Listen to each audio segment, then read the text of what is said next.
तो सांगायला एक अभिमान वाटतो की गव्हर्नमेंट पॉलिटिक्सची लायब्ररी अतिशय समृद्ध लायब्ररी आहे. मी त्यावेळेला कधी त्या प्रगतीची पुस्तकं वापरली नव्हती. मॅग्रोवेलची पुस्तकं वाचायचो आणि फंडामेंटल कन्सेप्ट क्लिअर करण्यावरती भर दिला की आयुष्यात पुढे जायचं असेल तर ते तुम्हाला काही कायम लक्षात ठेवावं लागेल की कन्सेप्ट क्लिअर असणं आयुष्याच्या कामाच्या कुठले जे काम करतो त्या फार महत्त्वाचे आहेत. की पोपटपंची नको म्हणजे परीक्षेत पास व्हायचं म्हणून तुम्ही अभ्यास कधी करू नका. एक साईन वेव्ह का जनरेट होती हा मला कायम प्रश्न पडला होता की साईन वेव्हच का क्लिअर होते इलेक्ट्रॉनिक्समध्ये होती, स्क्वेअर का नाही होत, ट्रायंग्युलर का नाही होत. ते बरेच अभ्यास करत गेलो. ते मॅग्रोवेलच्या पुस्तकात सापडले की ते असा आयटम फिरतो हे करतो आणि त्याच्यामुळे साईन वेव्ह होती. तर असं फंडामेंटल अभ्यास केला होता. त्यामुळं डिप्लोमाची मुलं ज्यावेळेला देवडकर सरांच्याकडे गेली, आता ते जॉईंट डायरेक्टर आहेत, मला आता माझी गाठभेटही झाली, तर त्यांनी सांगितलं की हनुमंत गायकवाडला तर गरज आहे आणि तुम्ही त्याकडे जाऊन शिकला तर चालेल. मग मुलं 8 मुलं तयार झाली. इथं एक मी काल परवा नावं वाचली, 7-8 मुलं तयार झाली. एक संध्या घोलप नावाची मुलगी होती, अजून कोण कोण होतं. 200 रुपये एका विषयाची फी ठरली आणि 4 विषय शिकवायचं ठरलं. एका मुलाचे 800 रुपये आणि शिकायला जागा नव्हती मिळत. मग मॉडर्न हायस्कूलमध्ये शिकायला होतं पुण्यामध्ये, त्यावेळेला तिथं एक गावठाण तालीम होती. ते तालमीत क्लासेस घ्यायला चालू केलं. नंतर मग एक जामसची एजन्सी मिळाली, ती बाटल्या विकायला चालू केलं. मग क्लासेस इकडे घेत होतो, परत शिफ्ट केले कारण इथल्या मुलांना तिकडे खाली यायला लांब पडायचं. मग इथंच एका माणसाने गॅरेज दिलं एक भाड्याने.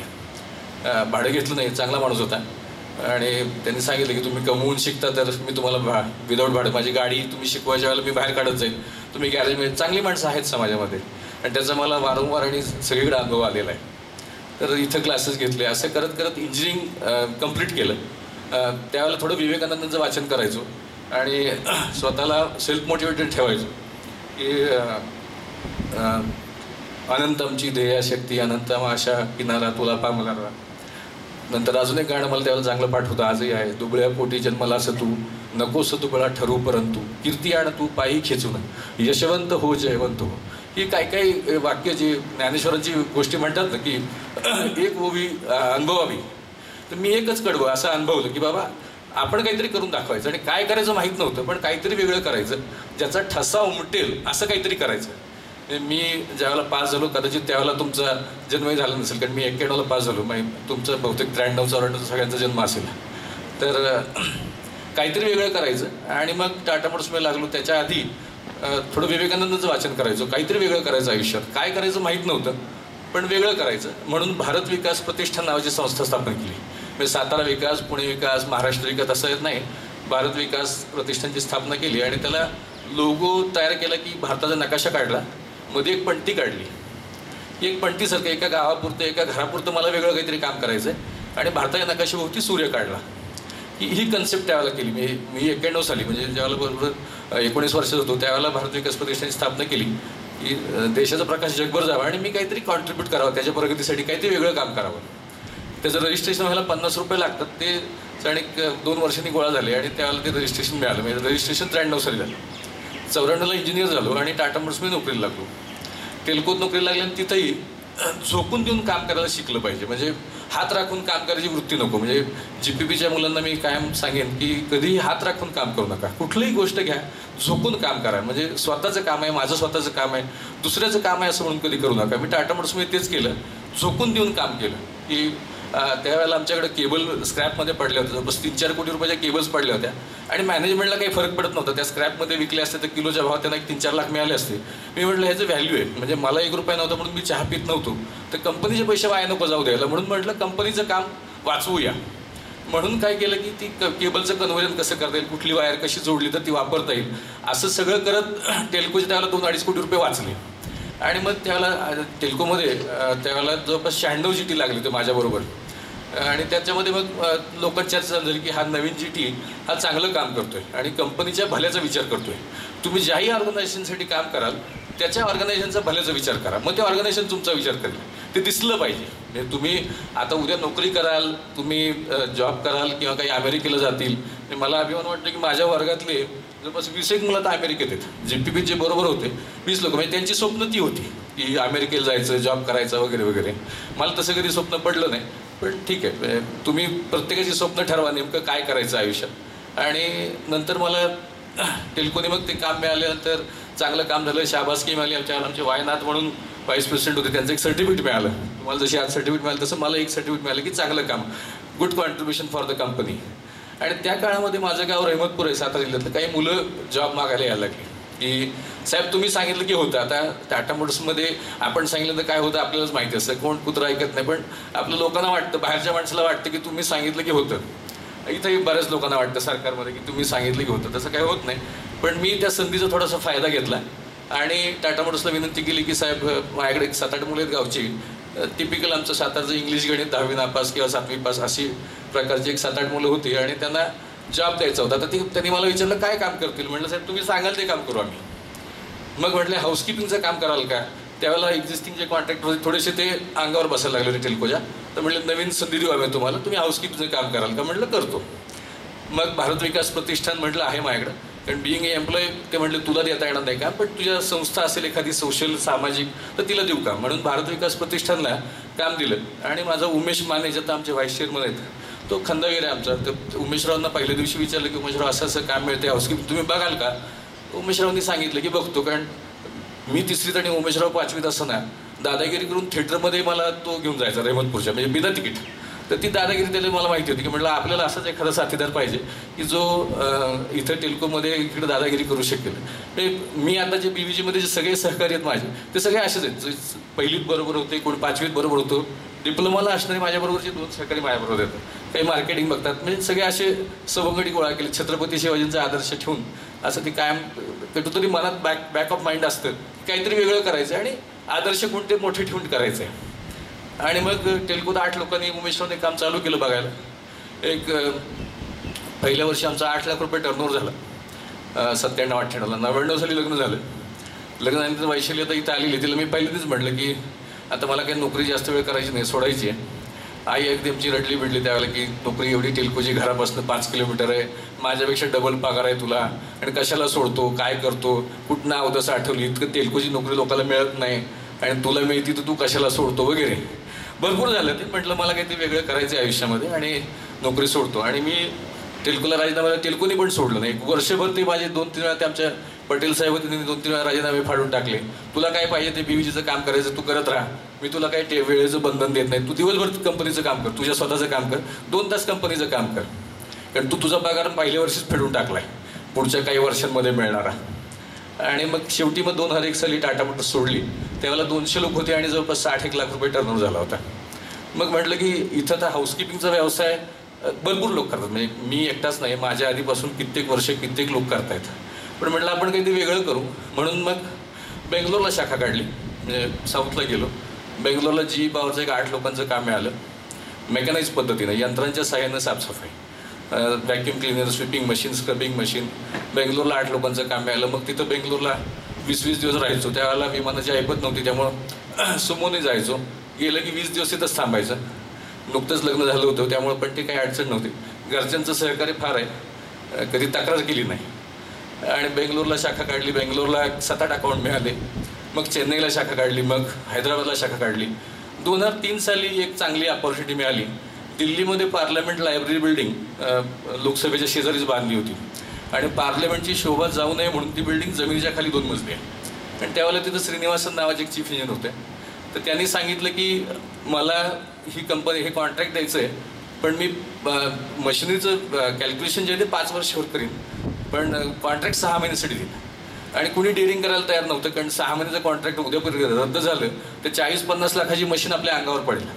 पण मला आमच्या टोटल कामावरती, टीमवर्कवरती विश्वास होता आणि त्याच्यामुळं ते काम आम्ही घेतलं आणि ते चांगलं केलं. श्रीनिवासन साहेबही चांगले होते, आजही त्यांचा संपर्क आहे. रिटायर होऊन त्यांना आता 4-5 वर्ष झाली, चेन्नईला स्थायिक झालेत. पण माणसं जोडायला लागतात आणि ते काम चांगलं झालं. मग त्यांनी प्राईम मिनिस्टरच्या पार्लमेंट हाऊसचं मेन काम दिलं, मेन लोकसभा राज्यसभा जिथं बसतात लोक, ते काम दिलं.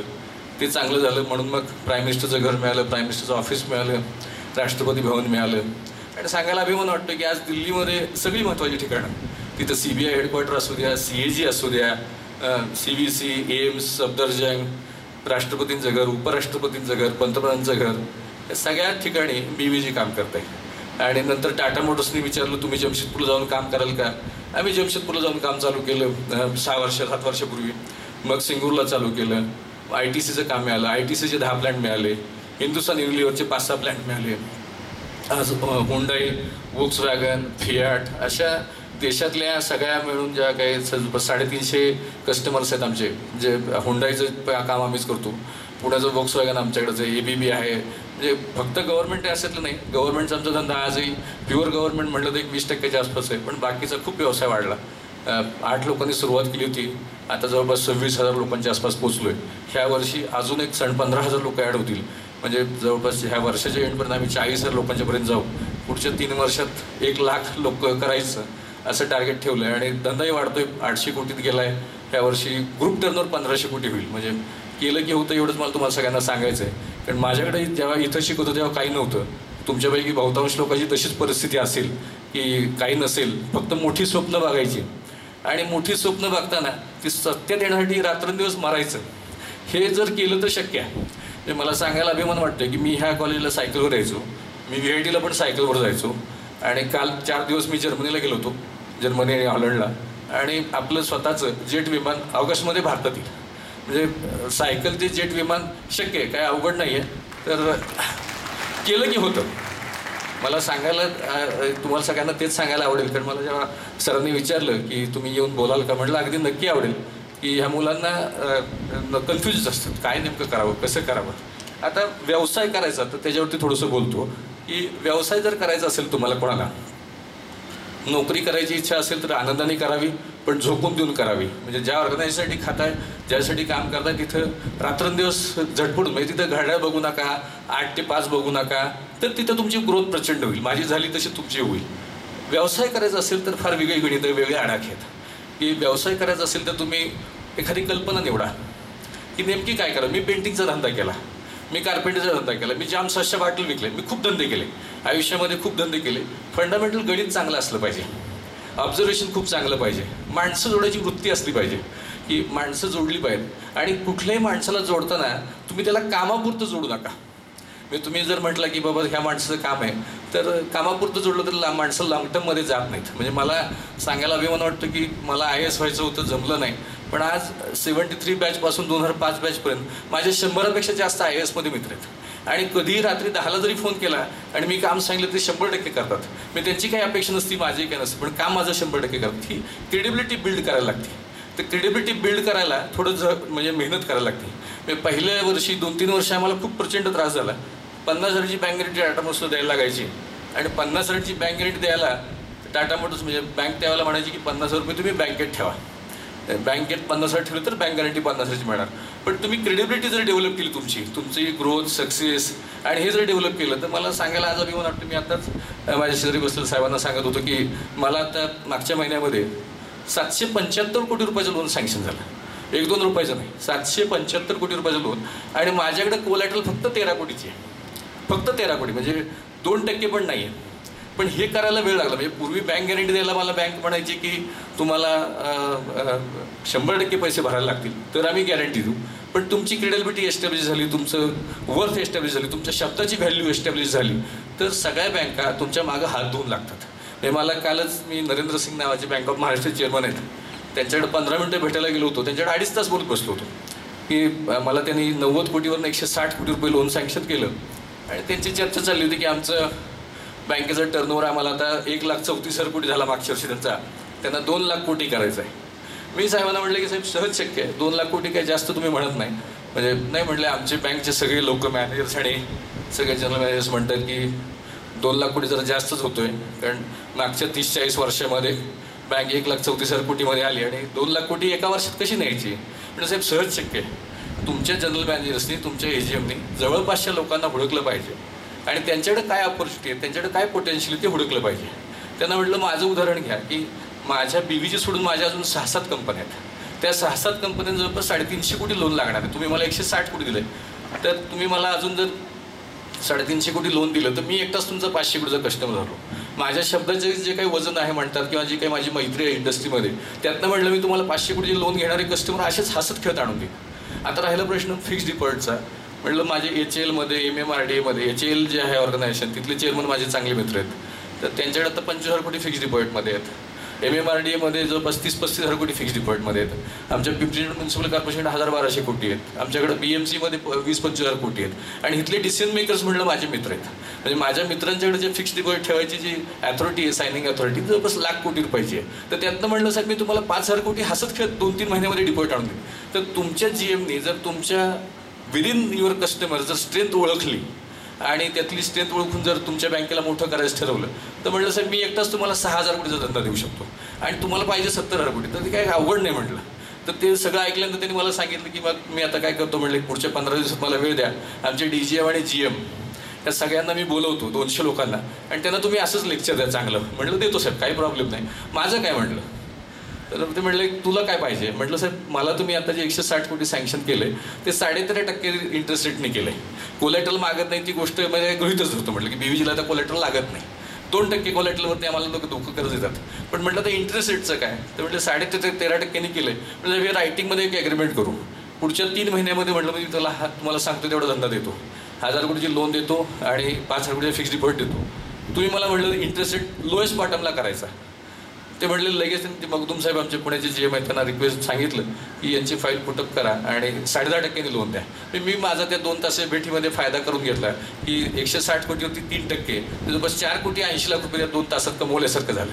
इंडायरेक्ट कमवलं. तर फंडामेंटल तुमची गणितं पक्की असली पाहिजेत, ऑब्झर्वेशन चांगलं असलं पाहिजे. समोर त्याचा फायदा करून दिला की तुमचा फायदा नक्कीच करतो. तर अशा पद्धतीनं जर तुम्ही काम केलं तर मला वाटतं की आयुष्यात यशस्वी व्हायला काही फार काही अवघड नाही आहे. सोपं आहे सगळं, फक्त त्या पद्धतीने बघायला लागतं. चांगली पुस्तकं वाचा. मी आता सरांना 2 पुस्तकं दिली आहेत. एक रश्मी बन्सल नावाच्या बाईंनी, IIM अहमदाबादच्या बाई आहे, त्यांनी स्टे हंग्री स्टे फुलिश नावाचं पुस्तक लिहिलं आहे. आत्ताचा वेळ आहे, वेळ वाया घालवू नका कधी. म्हणजे मला आता वाटतं की मी मागच्या काळामध्ये कॉलेजला असून झोपायचो खूप वगैरे, पण तेव्हा वाचन काही झालं नाही. मी केलेलं चुका तुम्ही करू नका. म्हणजे आता वेळ रिकामा आहे ना, तर चांगलं वाचन करा, चांगली पुस्तकं वाचा, चांगली पुस्तकं वाचून त्यातनं चांगलं शिका. त्याचे पॉईंट्स काढून ठेवा की काय काय महत्त्वाचं आहे आयुष्यात. आणि स्टे हंग्री स्टे फुलिशमध्ये IIM अहमदाबादच्या 25 लोकांच्या स्टोरीज आहेत, सक्सेस स्टोरी, ज्यांनी शून्यातून धंदा चालू केला. दुसरं पुस्तक त्या बाईने निवडलं की ज्यांनी धंदा, जे MBA नाही आहेत पण ज्यांनी धंदा चालू केला आणि जे सक्सेसफुल झाले. तर त्यात माझी पण स्टोरी आहे, BVGची पण स्टोरी आहे. त्यावेळेला त्यात 300 कोटी टर्नओव्हर होता 2 वर्षापूर्वी, आता 800 झाला, पुढच्या वर्षी 1500 होईल. ते वाढतं, त्याला काय अडचण नाही. तर अशा सगळ्यांच्या सक्सेस स्टोरीज वाचा. अजून काही मंत्र घ्या, चांगली पुस्तकं वाचा, चांगले मित्र जोडा. आयुष्यात एखादी व्हिजन ठेवायची असेल ना, मोठे स्वप्न बघायला पाहिजे. मोठं स्वप्न बघताना त्याचं वर्कआउट प्लॅनिंग फार महत्त्वाचं आहे. की एखादी बिल्डिंग बांधायची असेल तर पाया किती खोल लागेल, किती विटा लागतील, किती सिमेंट लागेल, किती वेळ लागेल, त्याचं मॅनेजमेंट कसं करता येईल, हे सगळं कॅल्क्युलेशन्स फार महत्त्वाचे आहेत. की तुम्ही एखादं स्वप्न बघताना त्याचं रोडमॅप ठरवणं गरजेचं आहे. तर त्याला तुम्हाला सहकारी कोण मिळतील. शक्यतो मी माझे विश्वासू सहकारी निवडलेत, की माझे बालपणीचे मित्र, माझे उमेश वगैरे सगळे मित्र, चांगले मित्र निवडा की जे तुम्हाला तुमच्या धंद्यात, तुमच्या कामात 100% साथ देतील. मिशन म्हणजे vision should be accomplished by mission. नुसतीच स्वप्न बघून साकार कधी होत नाहीत. जांभळाच्या झाडाखाली बसून ते जांभूळ तोंडात पडेल असं कधी स्वप्न बघितलं तर ते कधी सत्यात येत नाही. जांभळाचं झाड गदा हलवायला लागतं, मग जांभळाचा साडा पडतो, मग पाहिजे तेवढी खावा. तर ते करायला लागतं. तर एवढं सांगतो तुम्हाला. अजून काय कुणाला काही शंका असतील कधी भेटू शकता. नंतर मला अजून एक सांगा वाटतं की या कॉलेजमधल्या, माझं कॉलेज आहे, माझ्या कॉलेजमधल्या मुलांना काही आयुष्यात काही मदत हवी असेल, काही सपोर्ट हवा असेल, कारण सगळ्यांना ह्या फेसेस येतात. पहिली 5 वर्ष बँका रडवतात, नंतरच्या काळामध्ये तुमच्या मागं लागतात, पैसे घेऊन मागं लागतात. म्हणजे मला DBS बँकेने कर्ज दिलं, सिटी बँकेने दिलं, स्टँडर्ड चार्टर्ड बँकेने दिलं, पण ती वेळ यायला लागते. तुमची क्रेडिबिलिटी असते, त्यामुळे दम तोडायचा नसतो. धंदा करताना थोडासा संयम ठेवायला लागतो, थोडे कष्ट घ्यायला लागतात, फॅमिलीवरती थोडंसं पाणी सोडायला लागतं. सगळ्या गोष्टी एकदम मिळत नाही. हे जर केलं तर सगळं काही शक्य आहे. तुमच्या कोणाला काही मदत लागत असेल, काही आवश्यकता असेल, धंद्याची काही चांगल्या आयडियाज असतील, त्याही माझी फंड करायची तयारी आहे. पैशाची आता काही अडचण नाही आहे. तर एवढं सगळं बोलून थांबतो आणि पुन्हा एकदा सगळ्यांचे आभार मानतो. सगळ्यांनी मला बोलवलं, संधी दिली बोलायची. आणि एक लक्षात ठेवा, तुम्ही GPPची मुलं आहात, तुम्ही आयुष्यात कधीच मागं राहणार नाही, मागं राहूच शकणार नाही. ठरवलं तरच मागं राहा. तर फक्त तसं काम करा, म्हणजे तसं जगा. तर याच्यामध्ये BVGमध्ये कुणाला जर काही जॉबची अपेक्षा असेल झोकून देऊन काम करायची तयारी असेल तर त्याच्यामध्ये मी सरांना काल सांगितलं की आम्ही आता इलेक्ट्रिकलची मोठी कामं करतोय, आम्ही सिव्हिलची मोठी कामं करतोय, अशी बरीच काही वेगवेगळी कामं चालली. तर ह्याच्यामध्ये इलिजिबल काही लोक असतील ज्यांना खरोखरच चांगलं काम करायचं आहे, माझी कंपनी म्हणून काम करायचं आहे, अशा कुणालाही मी आमच्या कंपनीमध्ये घेऊ शकतो. आमचे HR काळे साहेब इथं आलेले आहेत. असं सगळं बोलून मी इथं थांबतो आणि आपली रजा घेतो. धन्यवाद.